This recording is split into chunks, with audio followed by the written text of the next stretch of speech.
Ready to go? Yep. All right, so this video is going to be on full hookups. So congratulations, you booked your campsite early enough to be able to use full hookups. If you didn't, you're going to be what we call boondocking. We'll go through a short video on that. But full hookups is a much better way of camping because you have electricity, you have sewage lines, you have water lines, you don't have to worry about the tanks. You'll be able to dump the tanks periodically while you're camping. It's not a good idea to leave the valves open because methane could possibly back up into the camper. It would be the equivalent of hooking your camper up to a sewer and letting gases potentially seep back into the camper. So you're going to want to keep the valves closed, but we'll go through setting the valves up and setting up your sewage line.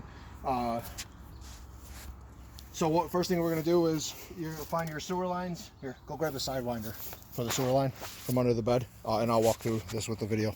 So first thing you're going to do is to hook up your sewer line, you're going to come back here to the rear bumper, and you're going to just stick your finger in here and pop this cap off. So this is your sewer line here. Grab here, and you'll be able to pull.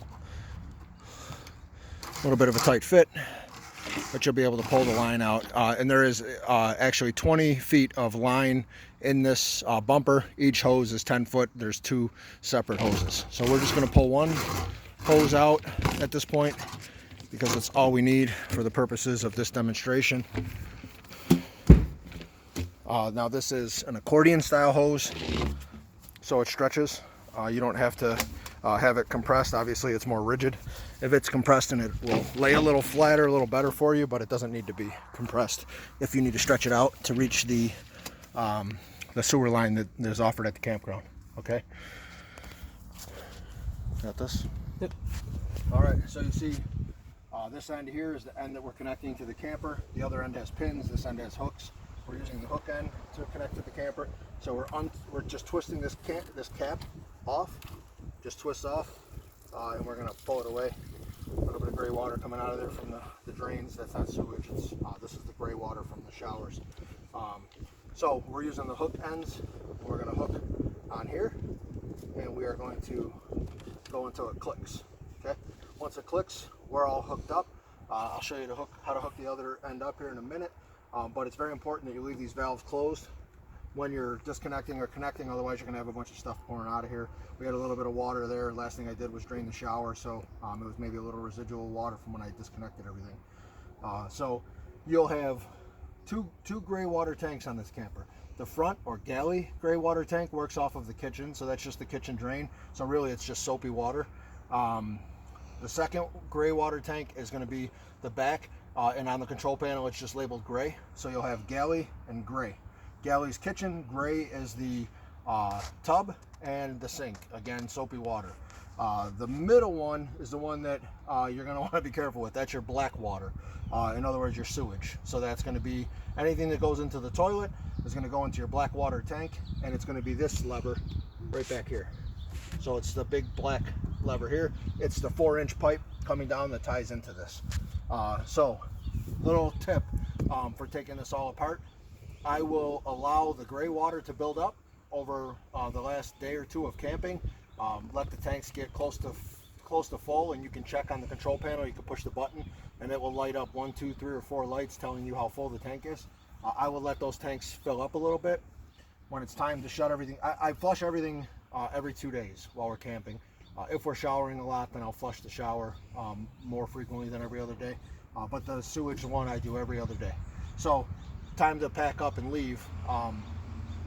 I will flush the black water first. So I'll get all the sewage into the line and running down into the sewer first.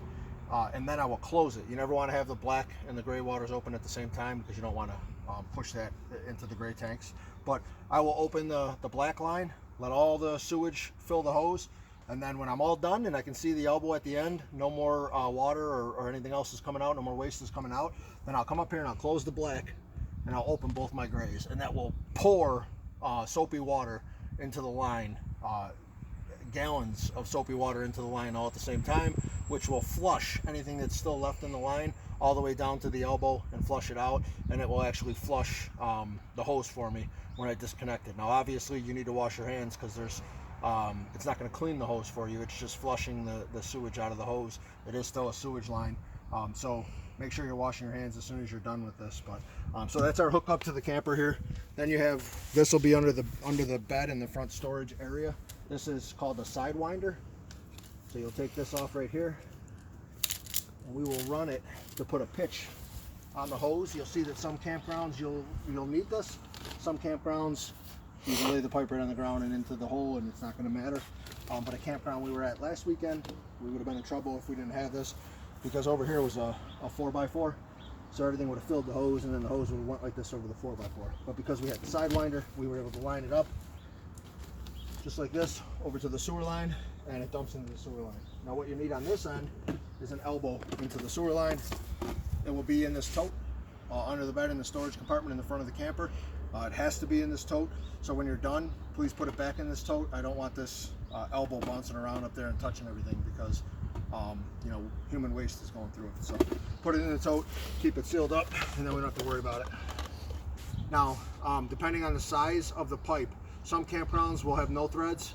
Most campgrounds will have a threaded pipe that you will thread this into. So could be a 4-inch pipe, could be a 3-inch pipe.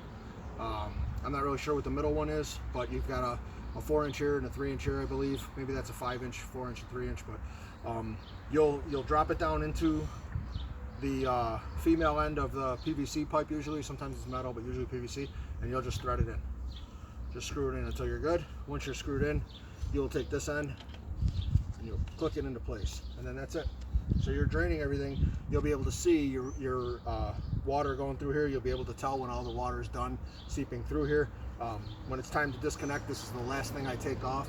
I will flush the black water, close it, flush the gray waters, fill this pipe, flush this pipe really well, and then I'll disconnect it on that end, and I'll lift it up, and I'll let everything run out of the hose all the way down here to the elbow. So again, flush the black water, close it, flush the gray water, close them. You might want to do this while it's still all connected, just to get some of the water out of there. And then you're going to come here, disconnect it, pick it up, and let it run all the way to the elbow until it's all out in the sewage, and then you don't have to worry about it.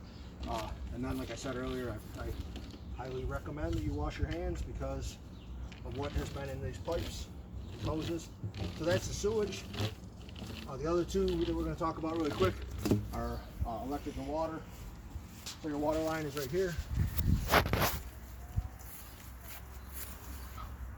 You'll see that the water line has a regulator on it.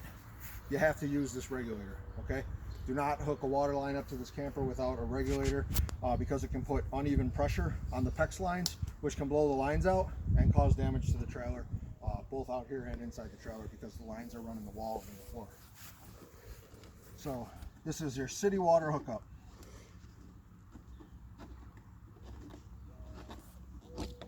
So we're coming right here and we're putting it on here, and we're just screwing it onto the regulator. The regulator is going to control, again, how much pressure goes in there. It's limited. It only allows the maximum pressure that the campers are actually able to have enter into the plumbing systems. Crank it on there nice and tight. You're hooked up at the camper. Then you'll take this end and you'll just hook it up just like a hose to whatever the campground provides for the water. Screw it on here, open it up, and now you've got city water hooked up to the trailer.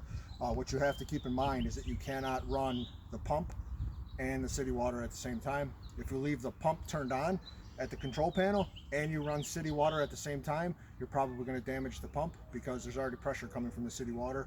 Now you have pressure from the pump trying to push in one way, pressure from the city water trying to push, and when the pump opens up, it could damage the pump, blow the seals, cause some problems where the pump's going to have to be replaced. So make sure the pump is off before you turn the water on, and the pump is one of the switches up on the control panel right inside the door. Okay. Last thing, the third thing we're going to talk about is electric. Electrical hookup is set up for a 30 amp. I believe a 50 would work as well, but we usually use a 30 amp. Pulls right out of here. All the hookups are usually in about the same spot, so you're going to come over here, and this is a surge protector. You have to use this piece of equipment because just like the water, the electric at campgrounds is uneven, and it can fry the televisions, it can fry the fridge, it can fry the air conditioning system. So if you get a surge and it damages something in the camper because you didn't use this, you know, it could cause a lot of problems within the camper. So, and you don't want to be stuck out there without air conditioning. We just got back from Tennessee. It was 100 degrees every day almost, and without the air conditioner, we would not have had an enjoyable camping trip. So the way this goes is you'll lift up the panel. It'll have a plug on it. This is, again, usually a 30 amp plug. You're going to plug it into the panel. You're going to lift this up right here, and you're going to plug this in right here to the circuit breaker, and you should have a code that comes up here that says E0, I believe, and that's what tells you that all the codes are right here. If there's an error, you'll see E0 is normal operating condition, so it'll say E0. It doesn't always, the electric doesn't always kick on immediately after you hook it up. Sometimes it takes a minute when you run the air conditioner and things, but it will kick on as long as it says E0. If it throws any of these other codes, then you're just gonna have to figure out what's going on with the electric system, and it's unsafe. Don't plug the tamper into it. Time to leave, you're just gonna do everything in the opposite order.